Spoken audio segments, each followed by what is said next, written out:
Hi, welcome to Shop Talk. Today we're here with David Jewell, our Director of Operations. Hope to get to know him a little better today. Sure. Can you tell us a little bit about your background? Sure, I'd love to. Originally from Northeast Ohio, between Cleveland and Pittsburgh, Pennsylvania. Did all my undergrad work there. Went to college there. Ended up getting married and moved in the early 80s to Rockville, South Carolina. From there, I married my wife before I moved down.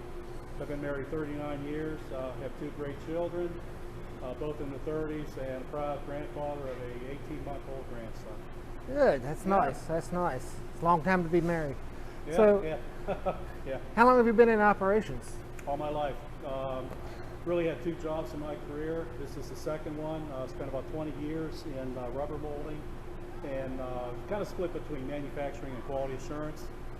We manufactured for both the automotive and industrial and the medical device and pharmaceuticals. So I had a lot of experience there, and then had an opportunity to come into Maag in the early 2000s and joined Maag as to put in the ISO system.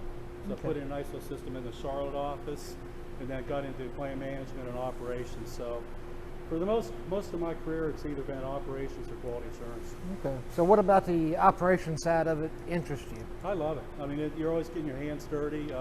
You feel like you make an impact. It's one of the things that I like. I'm not somebody that sits at a desk, but I think you have the opportunity to make change, be part of that change, and work on things that that really make an impact on the business. Yeah. So what is the last 2 years with the COVID pandemic? How has that affected Maag? It's been a challenge.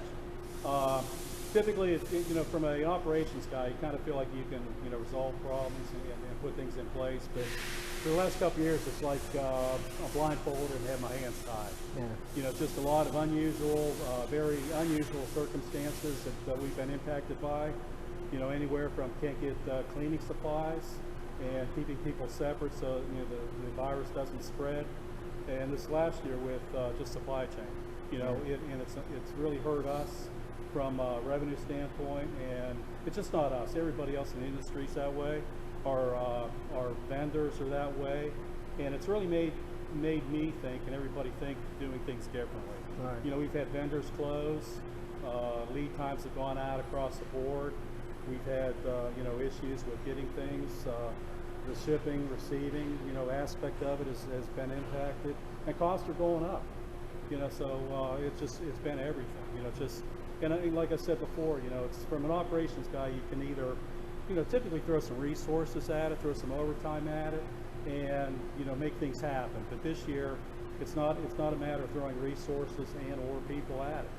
It's just things outside the norm that this industry has never seen. It's just unprecedented. So with the supply chain issues that we have, how do you see that impacting us in the next year or 2 years? No, it's hard to tell. I think it'll stabilize. It seems like some of the pricing stabilized.